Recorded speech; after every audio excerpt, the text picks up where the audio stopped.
பேரன்பு கொண்டு நாங்கள் பெரிதும் நேசிக்கின்ற அன்பு உறவுகள் அனைவருக்கும் வணக்கம்.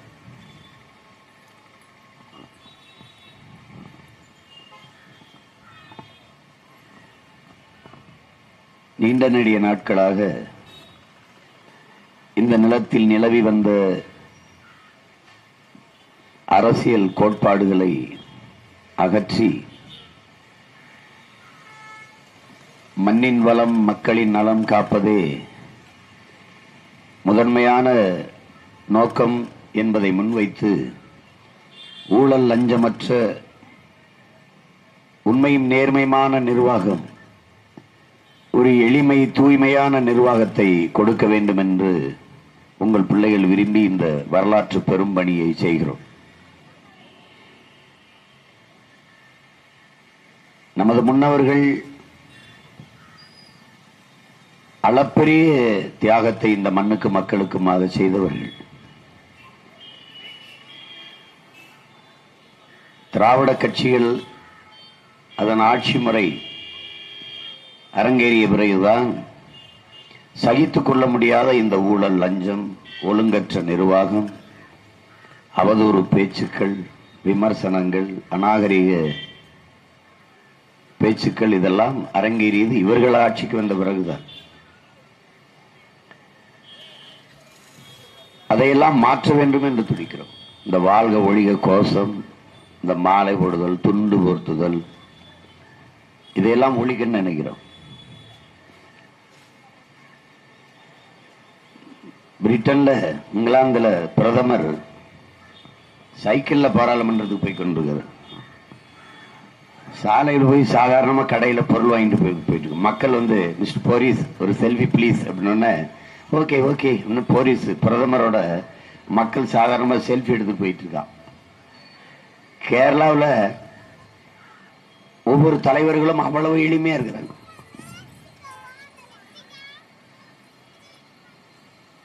சாதாரணமா முதலமைச்சர் வந்து தேநீர் கடையில தேநீர் குடிச்சிட்டு போறாரு. சாதாரண ஒரு குடிமகன் வந்து பக்கத்துல கால் மேல் கால் ஓட்டு பத்திரிகை பிடிச்சிட்டு இருக்கான். முதலமைச்சரை கண்டுக்காம இருக்கான். அம்மா மம்தா அவர்கள், மம்தா பானர்ஜி மேற்கு வங்க முதல்வர், அசம்பிளி சட்டசபைக்கு போகும்போது வண்டி பழுதாயிருது. உடனே சாலையில போற ஒரு தம்பியை நிறுத்தி என்னை கொண்டு அந்த அசம்பிளியில கொஞ்சம் இறக்கி விட்டுருப்பான்ட்டு அவன் மோட்டர் பைக்கில் ஏறி போறாங்க. அப்படின்னா நீங்க தமிழ்நாட்டு தலைவர்களை கொஞ்சம் கற்பனை பண்ணி பாருங்களேன். வீட்டை விட்டு கிளம்புறதுக்கு 3 மணி நேரத்துக்கு முன்னாடி நிறுத்திடுவாங்க. எந்த பகுதியும் போக முடியாது. இப்ப நம்ம ஐயா மோடி வர்றாரு பாருங்க. இந்த மாநிலத்தில் ரோடு ஷோ, கருத்தை பேசுறது கிடையாது, கையை மட்டும் ஆட்டிக்கிட்டே போயிடுது. நீங்களும் ஏப்ரல் 19 கையை மட்டும் அப்படி ஆட்டிட்டு வந்துடணும். 10 ஆண்டு கால ஆட்சியில எது ஒன்னையும் எடுத்து பேச முடியாதவர்கள் இவர்கள் தான். ஓராண்டு ஈராண்டு அல்ல, 10 ஆண்டுகள் ஆண்டிருக்காங்க. வலிமை மிக்க ஒரு அதிகாரம், முழுக்க முழுக்க.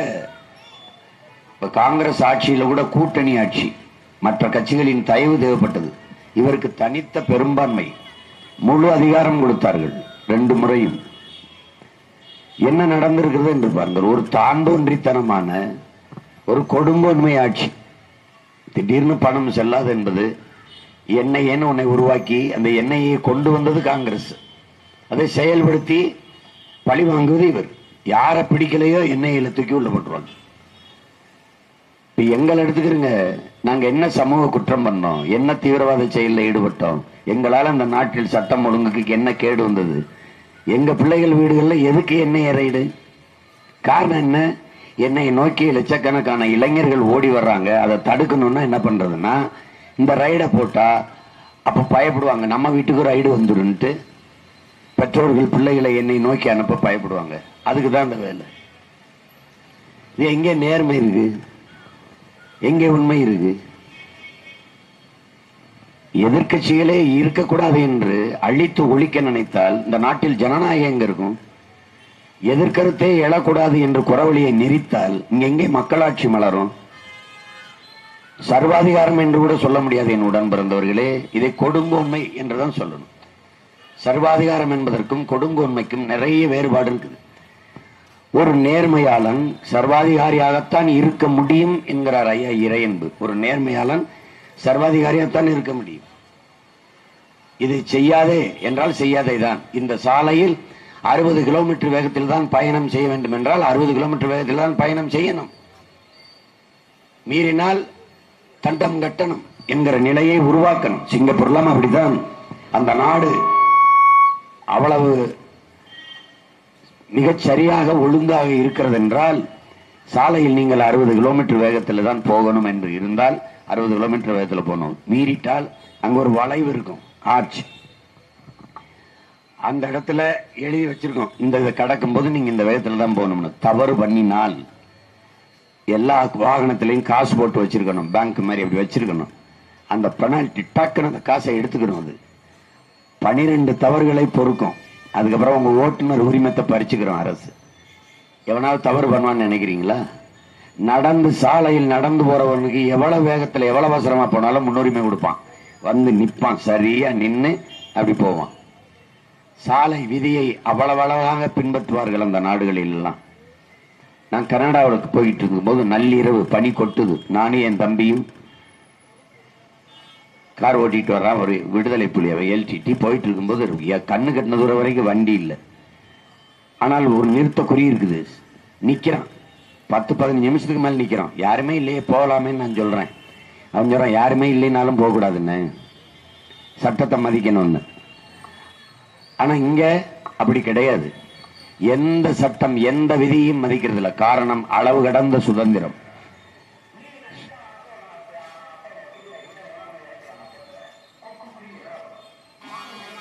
சுதந்திரமற்ற கட்டுப்பாடும் கட்டுப்பாடற்ற சுதந்திரமும் சரியா வராது.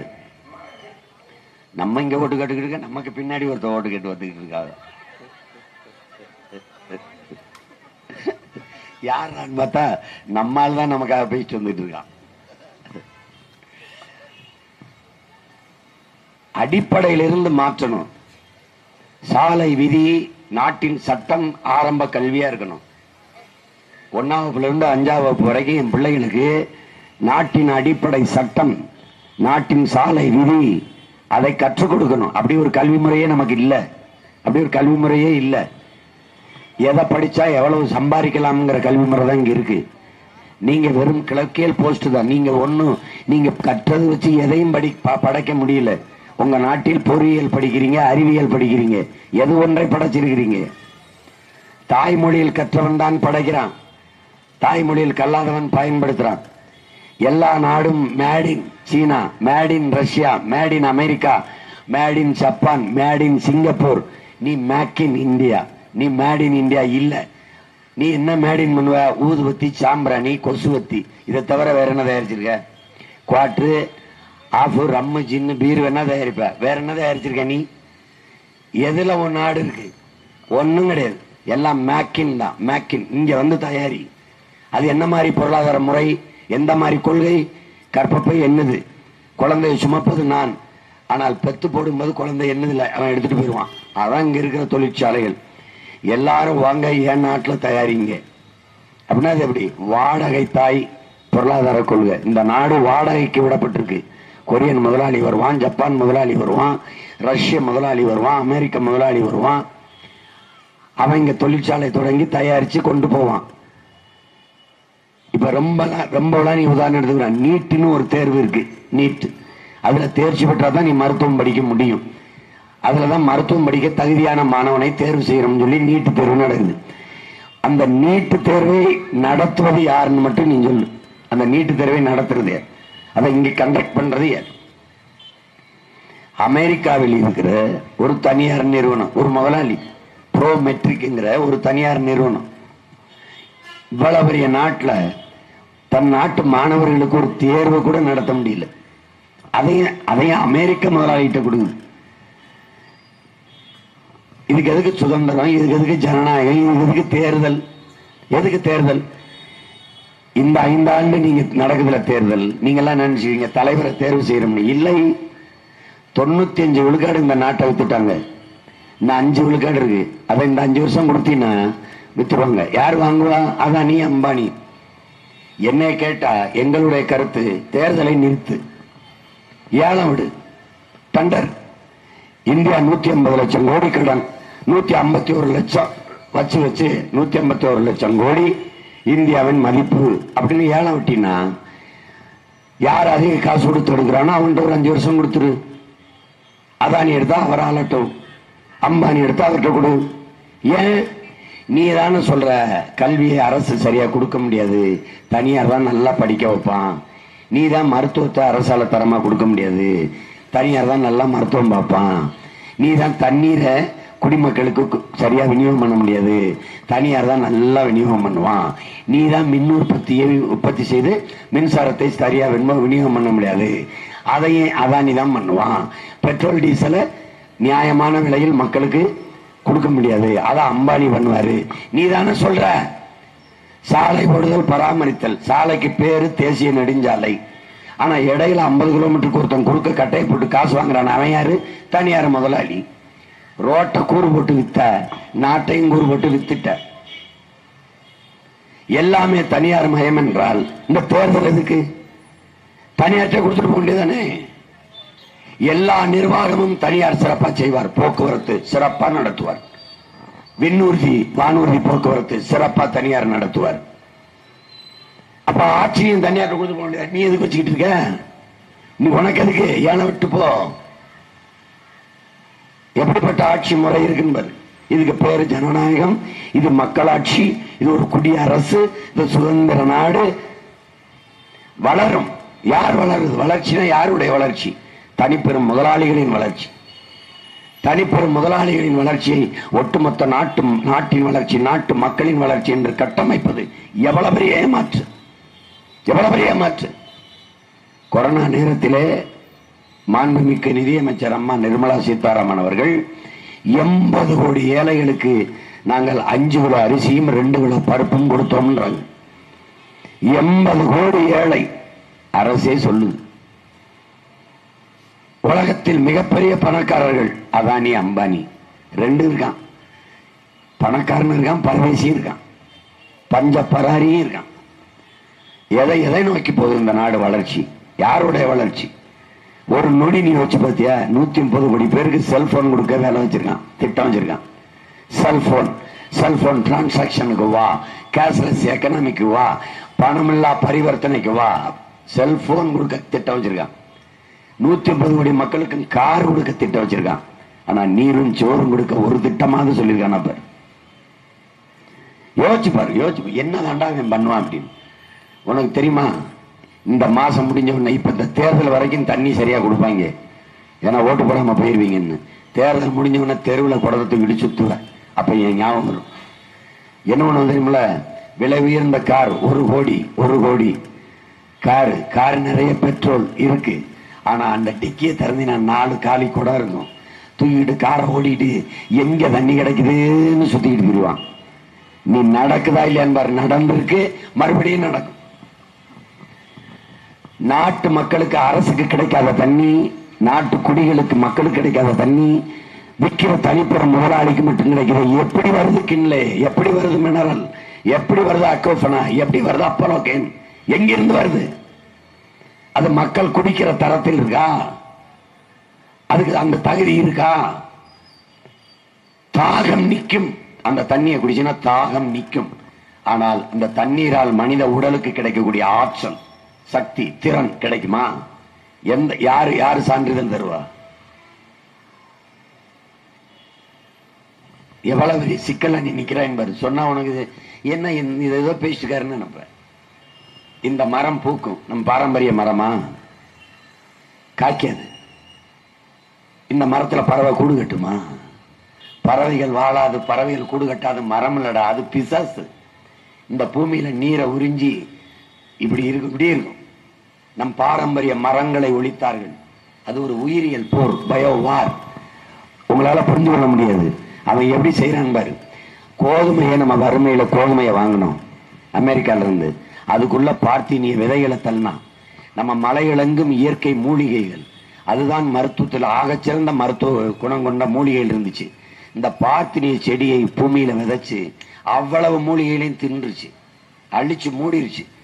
இப்ப மலைகளெங்கும் நீ பயணித்து பார்த்தால் இந்த பாத்திரிய செடி தான் இருக்கும். அந்த தண்ணி கூட போய் குளத்துல போய் பாரு, வெறும் குரோட்டன்ஸா முளைச்சிருக்கும். அது உன்னுடைய செடியா? இந்த மரங்களை ஏன் கொண்டாந்தான்? இந்த மரங்கள் இருந்தால், பாரம்பரிய மரங்கள் இருந்தால் பூக்கும், காய்க்கும், பழம் வரும், பறவைகள் சாப்பிடும், கூடு கட்டும். அந்த விதைகளை எடுத்துக்கிட்டு போய் பல்வேறு இடங்களில் தூவும், நாடெங்கும் காடுகள் முளைக்கும், மழைப்பொழிவு பெருகும், வேளாண்மை செழிக்கும், வறுமை ஒழியும். அதனால என்ன பண்ணும்? இந்த பாரம்பரிய மரங்களை ஒழிக்கணும். என்ன நீ நினைக்கிற? ஜல்லிக்கட்டுக்கு தடை சும்மா விளையாட்டுக்கு போட்டான்னு நினைக்கிறியா? மாட்டு மேல இருக்க அக்கறையில் போட்டான்னு நினைக்கிறியா? இல்ல, முதலாளிகளின் மேல இருக்க அக்கறை இல்ல. நாட்டு மாடு போடுகிற சாணம் உரமாகும். அப்ப நாட்டு மாடு இருக்கிற வரை டிராக்டருக்கு வர மாட்டான், மாட்டை வச்சு விழுவான். அகல விழுவதை விட ஆழ விழுவது மேல், அவன் மரபு. அப்ப டிராக்டருக்கு வர மாட்டான். டிராக்டருங்கிற இவன் கண்டுபிடிச்ச உழவு எந்திரம் விற்கணும்னா மாட்டை ஒழிக்கணும். ஒன்னால் நம்ப முடியுதா? பலாயிரக்கணக்கான மாடுகளை வாங்கி வெட்டி புதைச்சான் பூமிக்குள்ள, இந்த டிராக்டர் விற்பனைக்காக. நீ மாடு இருக்கிற வரை, ஆடு இருக்கிற வரை ரசாயன உரத்துக்கு வரமாட்ட, இயற்கை உரத்திலே வேளாண்மை செய்வ. அப்புறம் இரண்டாம் உலக பொருளை வெடிக்காத குண்டுகள், வெடி உப்புகளை என்ன பண்ணா உரமா மாத்தினான். மீதிய பூச்சி மருந்து, பூச்சிக்கொல்லின்னு தயாரிச்சான். சந்தைப்படுத்த நாடுகள் தேடினான். அதுல முதல்ல சிக்கின நாடு இந்தியா. வேளாண் கல்லூரிகள்ல இதை கொண்டாந்து திணிச்சு பாடம் நடத்த வச்சான்.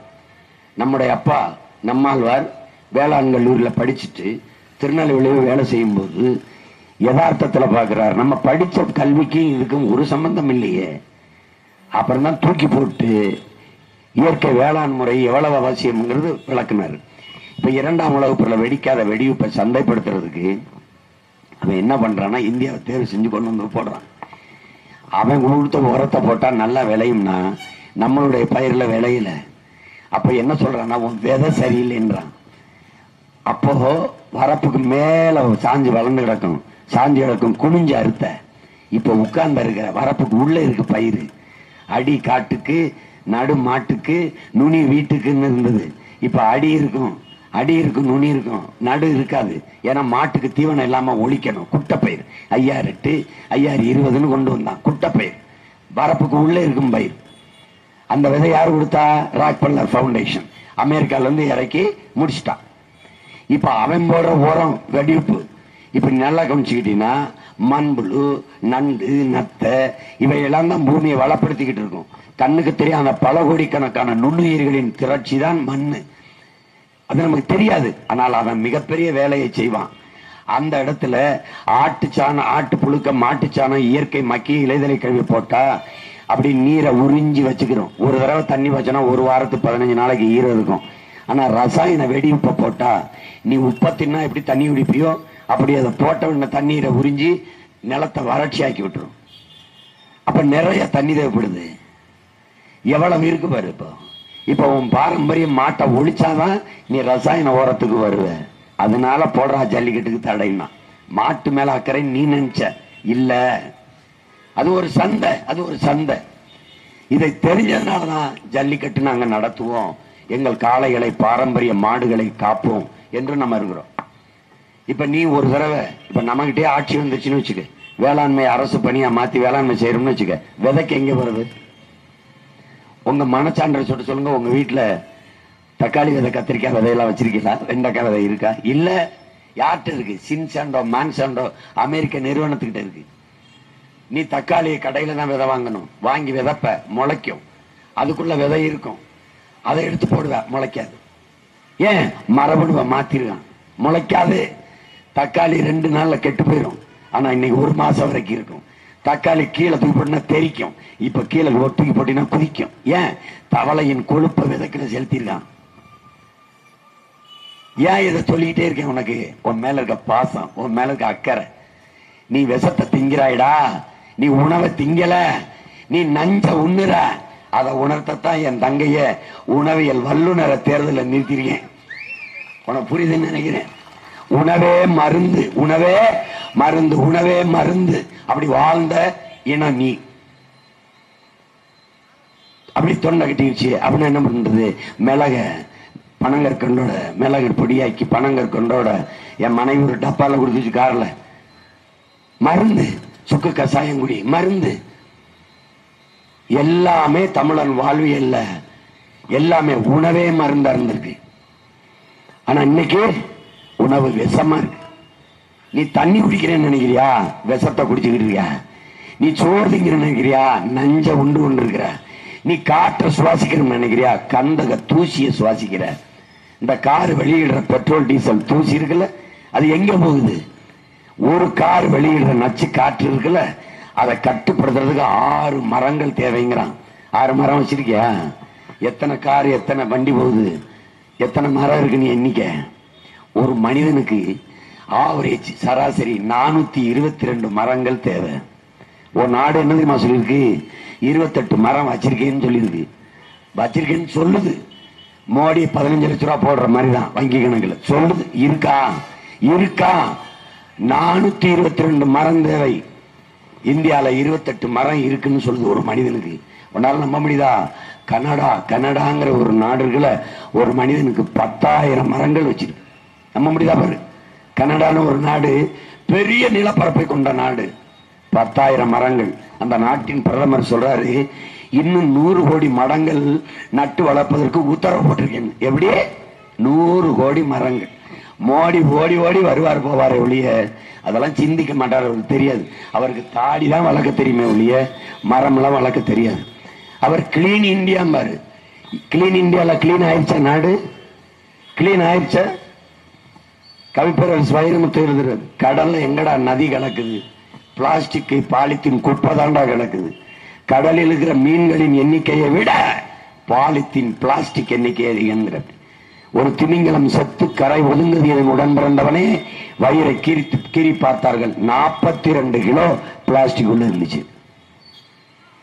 நீ என்ன நினைச்சிட்டு இருக்க? நீ எங்க இருக்க?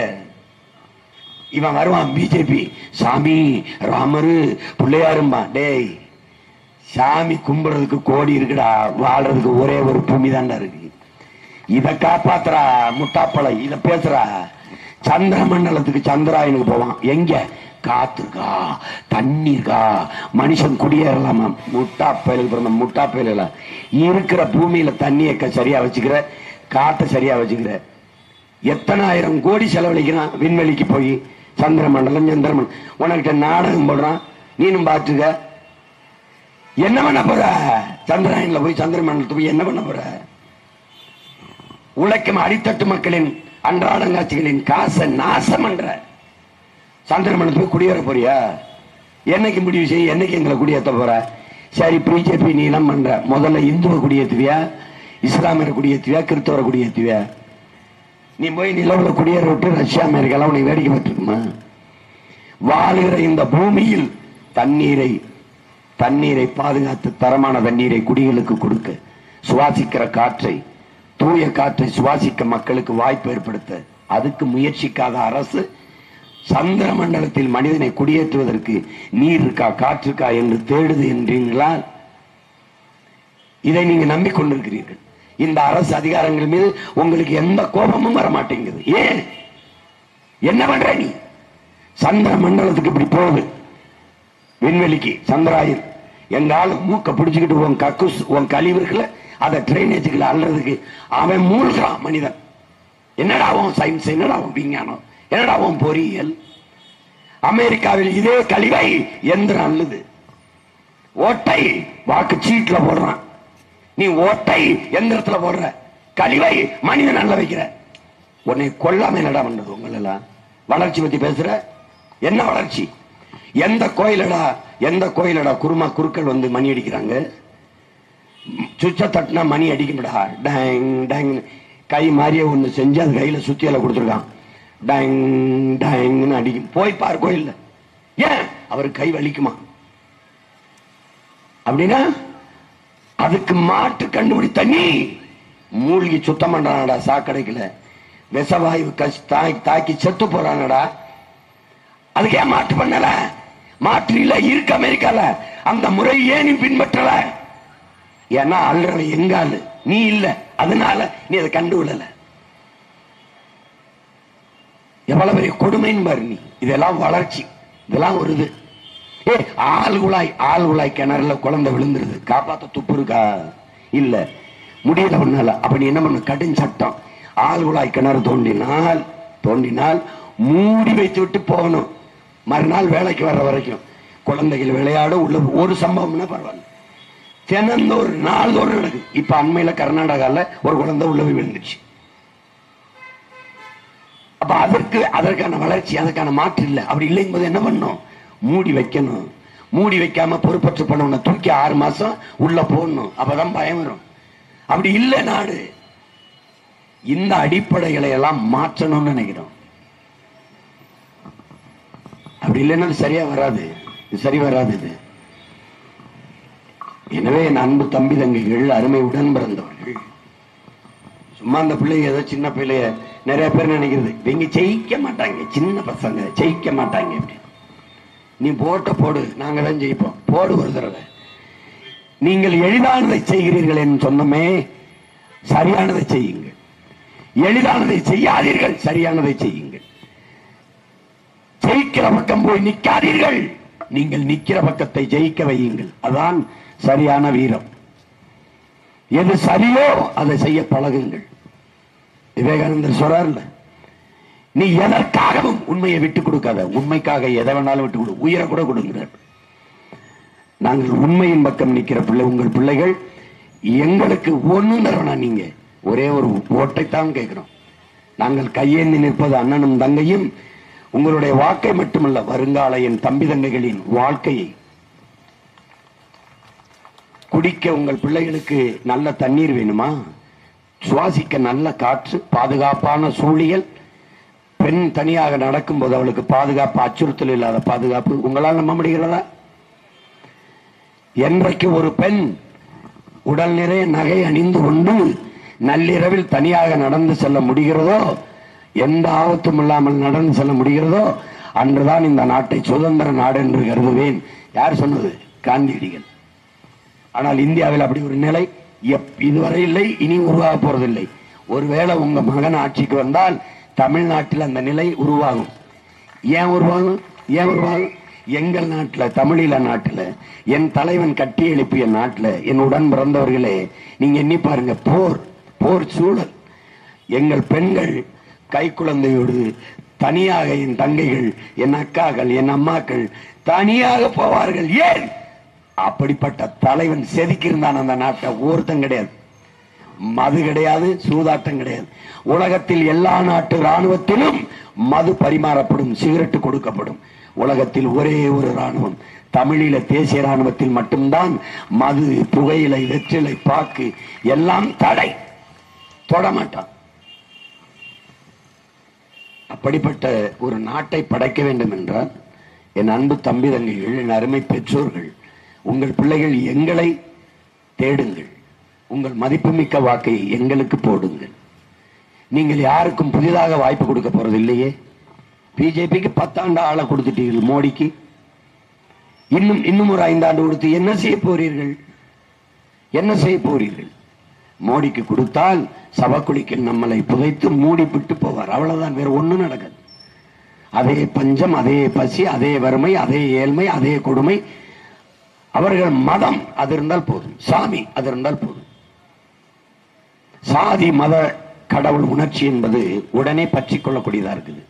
அதனாலதான் மார்க்ஸ் மதம் ஒரு அபின்கிறான், ஒரு போதை பொருள்ங்கிறான். படக்குன்னு நாக்கில் தொட்டு வச்சேன்னு ஏறிடும். சைனைடை விட வேகமா ஏறும். ஆனால் மனித வாழ்க்கைக்கு அது பேராபத்தானது.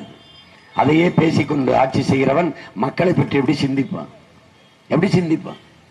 உன் மனச்சான்று சொல்லு. இத்தனை தடவை ஓட்டு கேட்க ஓடி ஓடி வந்து ரோடு ஷோ பண்றவரு, நீ பெரும் வெள்ளத்துல மிதந்தியில, சென்னையில அல்ல தூத்துக்குடியில ஒரு 8 ஓடி வந்து பார்த்திருக்கலாம்ல?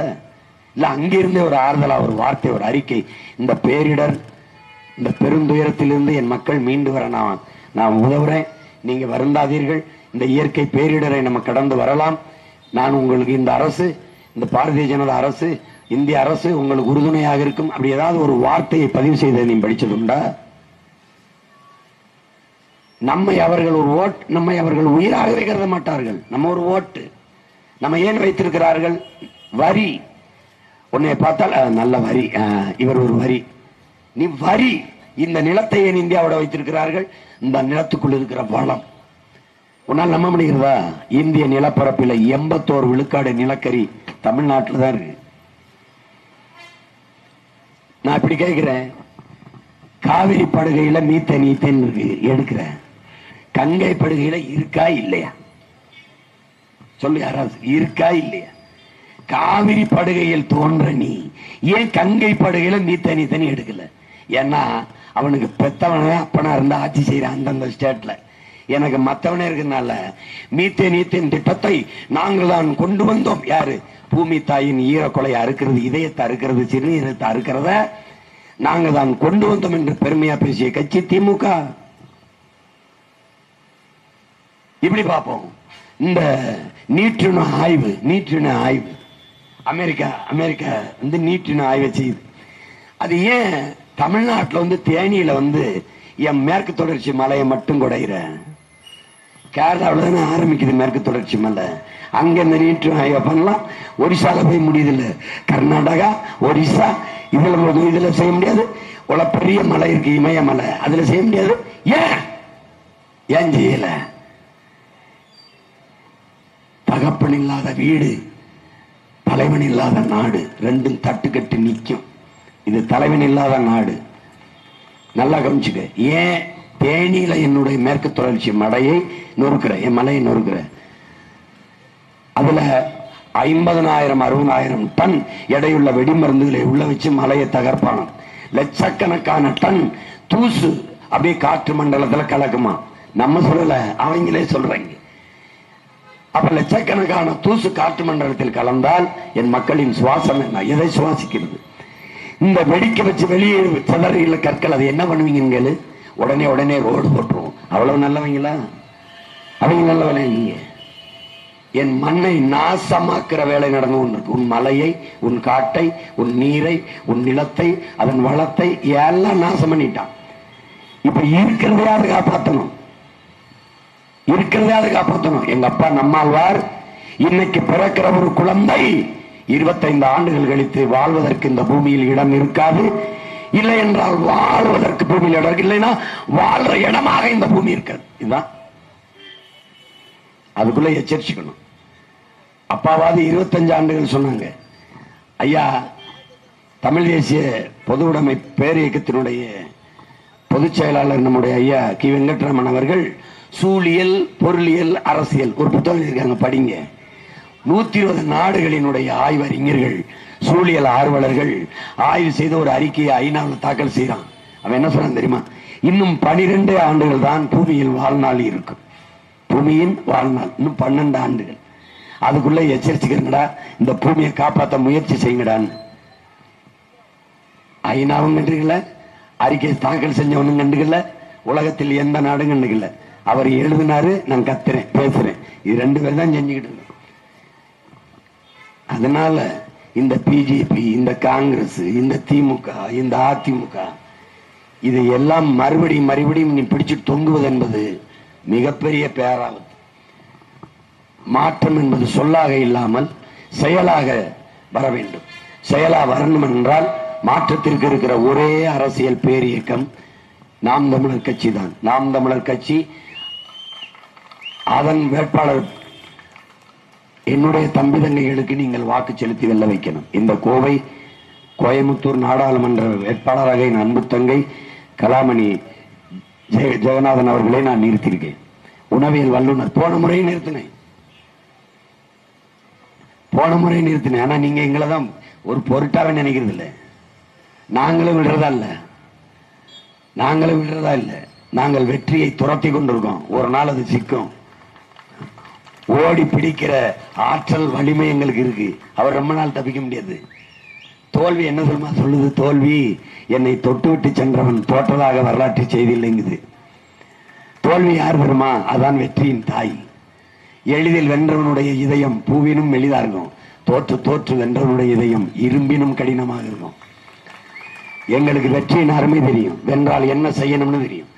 அதனால என் அன்பு தங்கை கலாமணி ஜெகநாதன் அவர்களுக்கு நீங்கள் இந்த ஒளிவாங்கி சின்னத்தில், மைக்கு சின்னத்தில் வாக்கு செலுத்தி ஏப்ரல் 19 செலுத்தி வெற்றி பெறச் செய்யுங்கள்.